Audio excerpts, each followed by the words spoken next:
beberapa mata kuliah yang ditawarkan dalam akuntansi syariah adalah satu, akuntansi keuangan syariah. Kemudian yang kedua itu audit syariah. Kemudian yang ketiga itu metode penelitian tapi terapan. Berarti terapannya terapan untuk akuntansi syariah. Lalu dua mata kuliah lain yang untuk membekali mahasiswa akuntansi syariah adalah fikih muamalah, yaitu tentang hukum ya di dalam bermuamalah seperti sewa menyewa, pinjam meminjam ya, lalu syirkah atau perusahaan, kerjasama dan lain sebagainya. Itu ada di fikih muamalah. Dan ada mata kuliah lain ya untuk mendukung penetapan fikih muamalah adalah usul fikih dan tujuan pensyariatan atau maqasidus syariah. Mata kuliah yang terakhir ini penting karena itu merupakan metode yang digunakan oleh para ulama atau mujtahid di dalam melakukan istinbat hukum atau mengambil hukum-hukum muamalah ya, terutama yang muamalah yang dahulu di zaman Nabi itu belum ada peristiwanya. Itulah mata kuliah yang ditawarkan di dalam konsentrasi akuntansi syariah. Saya kebetulan ditugasi untuk mengampu dua mata kuliah, yaitu fikih muamalah dan usul fikih serta maqasidus syariah. Itu dua mata kuliah itu. Ya, kita menggunakan SCL yang juga digunakan oleh mata kuliah yang lain. SCL itu singkatan Student Centered Learning, yang artinya bahwa pembelajaran dan pembelajaran itu berpusat pada mahasiswa.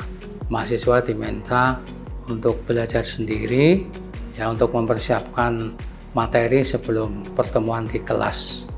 Makanya selalu ada tugas-tugas yang dibebankan kepada mahasiswa, baik itu tugas membaca materi maupun membuat PowerPoint atau slide untuk presentasi. Dan di kelas, mahasiswa itu berkewajiban untuk menyajikan materi yang dia udah pelajari di kelas secara bergantian. Ya, setiap hari bisa 2 orang karena ada 2 materi, ada 2 bab yang harus dipelajari. Ya, 1 orang 1 bab tiap harinya. Begitu SCL-nya. Kalau manfaatnya ya, mahasiswa itu bisa memperoleh materi ajar atau ilmu pengetahuan dari sumber selain dosen. Karena sebetulnya ilmu itu dari mana-mana ya. Tidak hanya dari dosen. Kalau misalnya senternya itu dosen, itu sama seperti zaman dahulu. Dosen itu memuntahkan ilmu pengetahuannya kepada mahasiswa. Yang mahasiswa itu bisa hanya paham misalnya 90%. Atau mungkin kurang dari itu ya. Nah, dengan menggunakan student centered learning ini, mahasiswa bisa memperoleh pengetahuan yang lebih luas dan dari sumber manapun. Nah, tantangannya itu apa ya, belajar sendiri itu ya sebenarnya tidak mudah juga ya, tidak mudah. Itulah sebabnya di kelas itu ada diskusi untuk membahas apa yang dipelajari oleh mahasiswa di luar kelas ya, dan kelas itu berfungsi sebagai konfirmasi pengetahuan apakah pemahaman mereka itu tentang materi benar atau salah. Jadi itu pentingnya.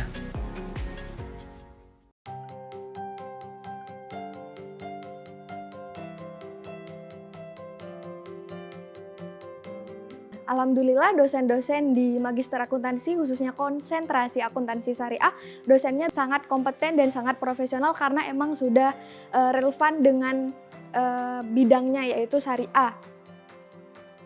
Alasan saya memilih studi syariah, yang pertama karena saya sendiri tertarik mempelajari ilmu agama, dan karena pada dasarnya semuanya ini akan kembali kepada Tuhan kita, Allah Subhanahu wa Ta'ala, sehingga saya memilih akuntansi syariah adalah dengan asumsi bahwa ilmu yang saya dapatkan di akuntansi syariah ini akan dapat membantu bisnis saya yang mengarah ke ketuhanan.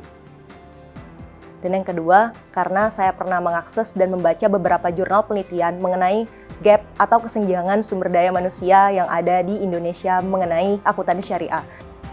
Terkait pesan-kesan selama belajar di Maksi UGM, tentunya yang pertama itu pengalaman yang baru bagi saya, terutama dapat belajar di universitas yang tergolong top 3.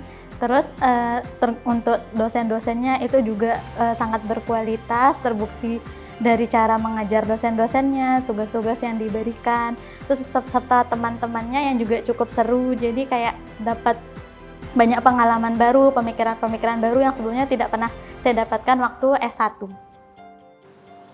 Untuk metode pembelajaran yang digunakan di studi akuntansi syariah ini adalah dengan menggunakan metode pembelajaran student centered learning, di mana pembelajaran ini berpusat kepada mahasiswa. Tugas yang diberikan oleh dosen ialah tugas presentasi, diskusi kelompok, analisis laporan keuangan, serta tugas individu seperti review jurnal. Fasilitas yang disediakan oleh kampus seperti perpustakaan, ruang belajar yang nyaman, dan juga adanya ruang diskusi, tentunya ini menjadi proses pendukung dalam pembelajaran. Harapan saya dan impian saya setelah lulus dari magister ialah saya ingin menjadi profesional yang dapat mengintegrasikan bidang akuntansi syariah dari dunia akademik dan juga di dunia praktik. Semoga dengan lulus dari Maksi itu dapat menunjang ke dunia kerja saya, terutama dosen, atau bahkan mungkin di dunia pekerjaan saya yang lainnya yang tentunya masih berhubungan dengan akuntansi.